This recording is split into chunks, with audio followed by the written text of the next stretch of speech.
सबको जय मसीह की। आराधना आत्मा और सच्चाई से करो। आराधना आत्मा और सच्चाई से करो। प्रभु का वचन कहता है, भजन कहता है 145 का 18 और 19, साम 145 वर्स 18 और 19। भजन कहता है 145 का 18 और 19 में लिखा है, जितने यहोवा को पुकारते हैं, अर्थात जितने उनको सच्चाई से पुकारते हैं, वह सबों के निकट है। 19 में लिखा है, वह अपने ड्राइवरों की इच्छा पूरी करता है और उनकी दहाई सुनकर उनका उद्धार करता है। तो परमेश्वर चाहता है कि हम जो आराधना करते हैं, मतलब परमेश्वर को अगर हम सच्चाई से पुकारते हैं तो परमेश्वर हमारे निकट है। अब प्रार्थना करने वाले को पता है कि वो सच्चाई से बुला रहा है उसको, परमेश्वर को, कि नहीं। और दूसरा, परमेश्वर जानता है कि हम सच्चाई से उसको आराधना कर रहे हैं, पुकार रहे हैं कि नहीं। अब इसका मतलब ये भी नहीं है कि हमें परमेश्वर को अपनी छवि में बनाना है। कई बार हम अपने जब प्रार्थना करते हैं ना, तो परमेश्वर को एक बॉक्स में बंद कर देते हैं और अपने ही ख्यालों में उसकी एक छवि बना देते हैं। हमें ऐसा नहीं करना है।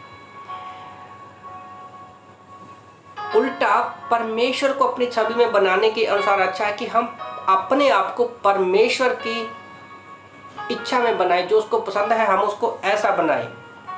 और जब हम अपने पूर्व अनुमानों से नहीं, हमें वचन से, पवित्र आत्मा की अगुवाई में आराधना और प्रार्थना करनी चाहिए। परमेश्वर उन लोगों को पसंद ज़्यादा करता है जो लोग सच्चाई से परमेश्वर की आराधना करते हैं, आत्मा से और सच्चाई से परमेश्वर की आराधना करते हैं। और इससे ये परमेश्वर को ये फर्क नहीं पड़ता कि हम प्रार्थना लंबी करते हैं या छोटी करते हैं। परमेश्वर को हमारे सुंदर शब्दों से भी कोई फर्क नहीं पड़ता। मैंने कई बार देखा है कि बहुत से लोग इतने अच्छे अच्छे और सुंदर शब्दों से प्रार्थना करते हैं कि जब कोई सामने वाला उसकी प्रार्थना को सुनता है तो अपने आप को गिलानी में महसूस करता है कि मैं तो उसके जैसे सुंदर शब्दों में प्रार्थना नहीं कर सकता। और कई बार वो लोग प्रार्थना भी नहीं कर पाते। मैं ज़्यादातर मीटिंग लेता हूँ तो नए लोगों को मौका देता हूँ, आपको जैसा भी आती है आप वैसे ही प्रार्थना करो। क्योंकि जब हम पहली बार एक व्यक्ति विश्वास में आता है, प्रार्थना करता है, तो रैली में वो एक सच्चाई से प्रार्थना करता है।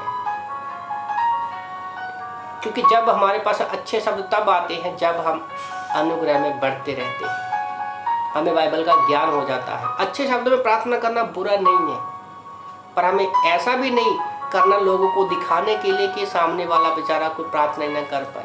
पहले मैं भी ऐसी प्रार्थना करता था, बड़े अच्छे अच्छे शब्दों का इस्तेमाल करना, पर नहीं। परमेश्वर चाहता है कि हम आत्मा और सच्चाई में आराधना और प्रार्थना करें। अच्छे अच्छे शब्दों में हमें जरूरत नहीं है, क्योंकि परमेश्वर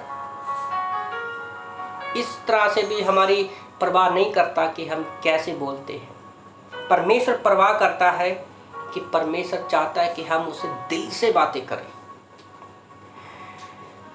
और जब हम प्रार्थना करते हैं तो सबसे बड़ी महत्वपूर्ण बात ये भी है कि अपने हृदय से, सच्चाई का मतलब क्या है कि हमारे हृदय में जो भी पाप है, गलतियां हैं, गुनाह है, निंदाएं हैं, परमेश्वर को वचन के अनुसार कहना।